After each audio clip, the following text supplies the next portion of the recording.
If you're new to fitness, just getting your feet wet, and you don't really know exactly what you're doing, there's a lot of great resources. You can have a trainer. You can find your favorite YouTuber. Self-built.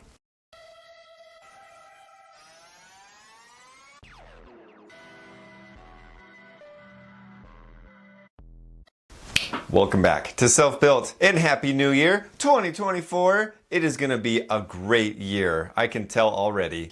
As with the new year rolling around, a lot of people are looking back at the past year, looking at their achievements, their goals, seeing if they've been able to reach them or not, and what they want to do in the future. This video is my top tips for reaching fitness goals, but most of these will apply in any sort of goal setting that you're in. So even if you're not having certain fitness related goals, this video is still for you. Let's jump into this. When setting a goal, figure out what is your why behind it. The why is the driving force of you wanting to get that goal. And a lot of times when you start working towards any type of goal, you're gonna have resistance, life happens, things get tough. And if you can go back to why you're doing it in the first place, that is going to motivate you and push you to keep going. There's many times in my experience when I'm dieting or doing something challenging physically, say if my goal is to lose weight and get a six-pack. There's always going to be times where there's going to be people around you, coworkers, friends, family, where they're going to be having a pizza, burgers, fries, and it's going to smell so good. And you're going to be so tempted to try it and to cave in and to have that. And there's been so many times where I'm like, hey, the reason that I am not doing this is because I want to be shredded. I want to have abs and I want to feel good about how I look. That has saved me so many times. If you slip up, don't worry. Get back on and do the best that you can. That's one of the biggest things is we're all human.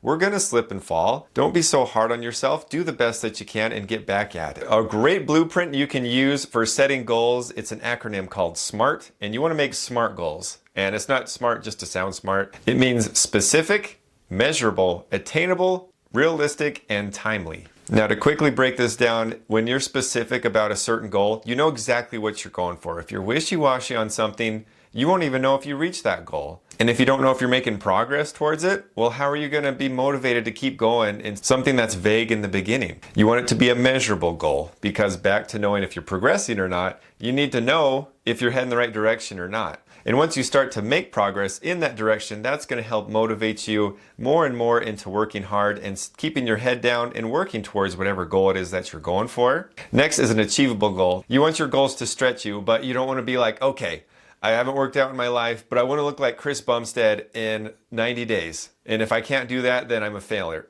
And that is just way too big of a goal. You need to realize what are your capabilities. This bleeds into the next one, which is realistic, but going back to achievable is what is your skill set? What are you good at? And what can you do that will help you towards your fitness goal or your career goal or your relationship goal, and know what your strengths are, what your weaknesses are. And with that knowledge, go forward and find a goal that will work for you. It's a great way to make little achievable goals that you can achieve and then move the goalpost little more, little more, little more. That way you can celebrate your victories, feel good about yourself, know you're making progress, and be getting that much closer to your goal. Next is a realistic goal, which is knowing what your capabilities are. It kind of bleeds into what we've already talked to a little bit, and stretching yourself and knowing what you can do. Myself as an example, I'm not gonna set a goal that I'm gonna be an opera singer. I don't even like to sing. I don't have any skill set in singing, so I'm not gonna set a goal in being great at it. I could set a goal in learning how to do it and being better than I currently am.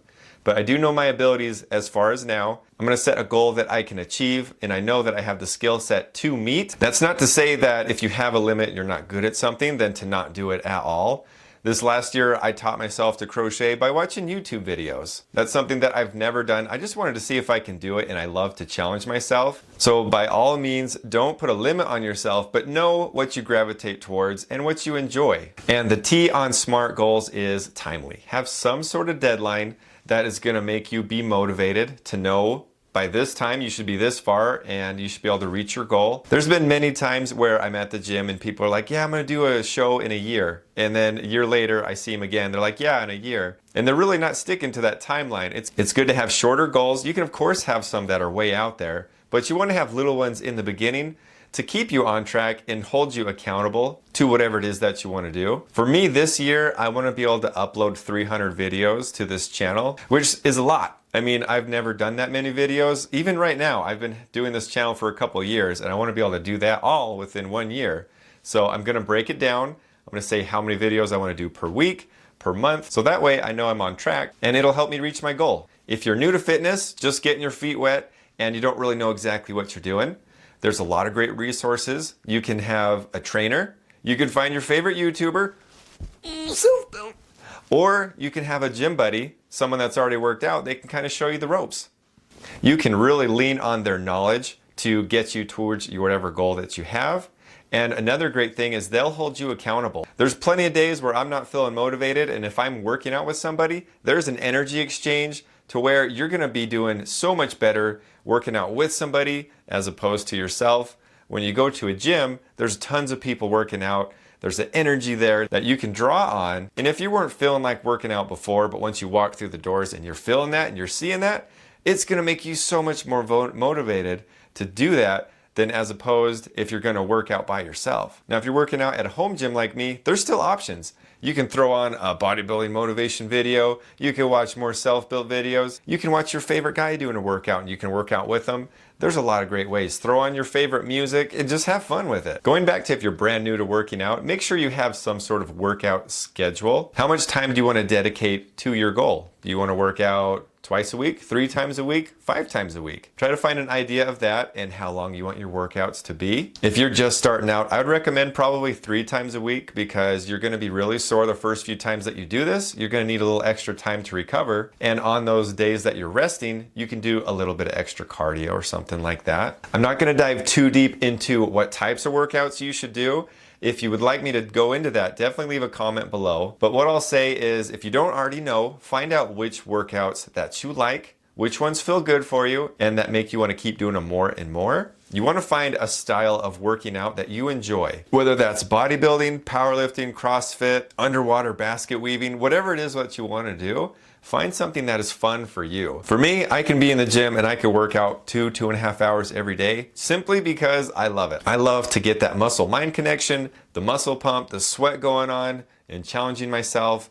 I love that stuff. I've been doing that for years and I keep coming back for more. And I would say the fun has just kept on going and I haven't lost interest in it at all. Next thing I would say is have some sort of diet plan. I'm not going to dive super deep into this too. Again, if you want to hear some more about it, again, leave a comment if you want me to dive more into this, but I'm just going to kind of touch the surface of it. First thing I would do is if you have any of those fad diets, just wipe them away. They're exactly what they are. They come and go as a fad. What you want to do are lifestyle changes, and you want to do it in increments that you can do. With working out and eating, these are all habits that you need to form. So do it in steps and increments that you can handle. A simple thing is cutting out fast food. Only do that when you're doing like a date night or a special occasion, but start to limit that. You can cut out your sugary drinks, for example. Start to make these small changes, and with time, they will definitely add up. Don't go crazy on your diet. So many people are like, I'm gonna starve myself until I hit this certain weight. There's a lot of things wrong with that. Basically, your body is smarter than you think, and you're gonna be losing the weight that you don't want to lose. You're gonna be losing a lot of muscle mass. It puts you in an environment that your body's gonna use muscles as fuel. Not only do you lose skeletal muscle, but your heart is a muscle as well. Last thing you want to do is limit the performance on your heart. The simplest tip I would say is get a ballpark idea of how many calories you're currently eating. Doesn't have to be 100% exact, just get an idea. And then whatever your goal is, if your goal is to lose fat at that point, then dial it back. I wouldn't dial it back more than 500 calories per day than your baseline. And if you do that over time, you're gonna lose a lot of body fat. You'll be very surprised and you'll be able to do it comfortably while you're not starving to death and being miserable. Along with weight training, you want to do cardio. As we mentioned before, with your heart being a muscle, it is the most important muscle in your body. I mean, biceps are cool, but if you don't have a heart, you won't have biceps either. They kind of trump everything. So make sure you get a good amount of cardio in.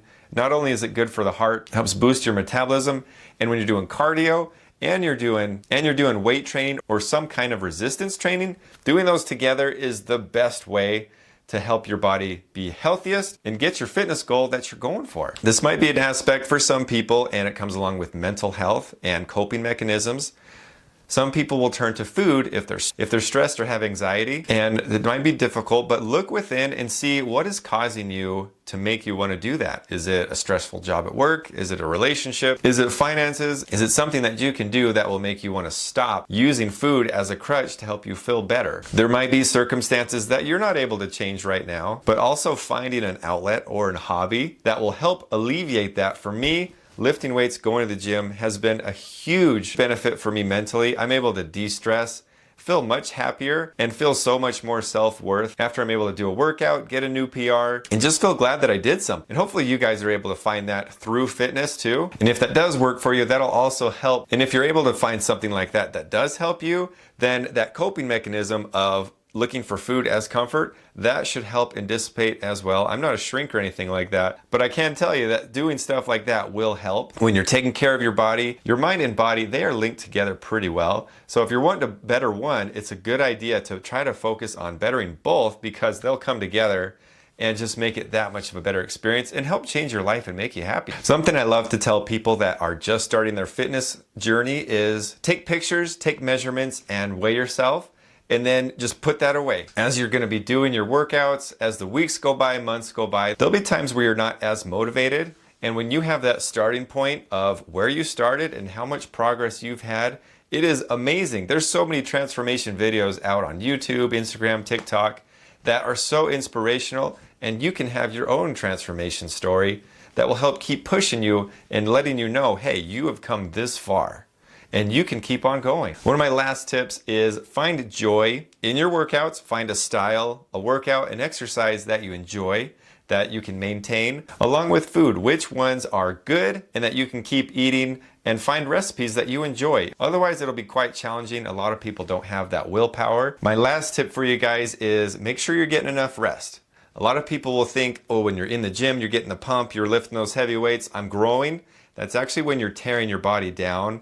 It's when you sleep, when you eat, and when you're recovering is when you're actually growing. So make sure you're getting enough sleep so you're feeling fully rested and ready to do whatever workouts that you want to do. It'll help you mentally, it'll help you physically, and find things that are relaxing for you, whether that's driving through the mountains, underwater basket weaving, thumb wrestling a squirrel, whatever you want to do that is enjoyable and relaxing. Make sure that you throw that into your life as well. My last little bit for you guys is there is no such thing as too old to try to get fit. Whether you're 15 years old and you're wanting to just get into working out, you've seen some bodybuilding, or you just watched your favorite superhero do something awesome and it's inspired you to want to work out, or if you're in your older years. There are so many benefits to getting fitter and being a better version of yourself than I'm going to name in this video, because this video would be way too long. But some great benefits that you're going to have is overall well-being. Your joints are going to be stronger, your bones are going to be stronger, you're going to be more flexible, you're going to be able to move more. My job, I work with a lot of older folks, and I see what it looks like if you don't take care of yourself. And when you're in your younger years, we take that for granted. We're able to get off from the couch, we're able to jump into a great big jacked up truck, we're able to work on our cars. We can do basically anything we want. We can go for a run. And when you're older, man, you're having a good day if you're just able to get out of bed and not hurt. If you're able to shower, clean yourself, tie your shoes by yourself, that can be considered a good day. When you are in your older years, it is more important than ever than to have your fitness a priority for you, because it is going to be fighting for your quality of life, because it is going to improve your quality of life so much. One of the worst things that can happen is having frail bones, not having balance and falling, or just having a lot of medical issues due to not taking care of yourself. Is it a guarantee that if you take care of yourself that you're going to live forever with no issues? Absolutely not. But can life be more rewarding, fulfilling, and happy if you do that? Absolutely. I've seen it in my own life, and I will continue to do fitness as long as I can, and I don't plan on ever stopping. They're probably going to bury me with my power block dumbbells. So that is it for you guys. I hope this helps motivate you, inspire you to get into fitness, or if you're already in fitness, then to find what goals do you want to do. It doesn't have to be a fitness goal. It can be any sort of goal, relationship-wise, career-wise, hobby-wise. If you guys want to pick up some underwater basket weaving, let me know. I'll be there. I'd love to hear from you guys in the comments. What are ways that help you reach your New Year's goals, resolutions, or just anything in general of stretching yourself and challenging and reaching those goals? What helps you guys? This video doesn't have all the answers, but it's a good start, and I know with you guys helping out, we can make it even better. I wish you guys a happy New Year's, And with that, we're going to start this new year off right by helping lift each other up, motivating each other, and of course, don't forget to stay tuned for more self-build.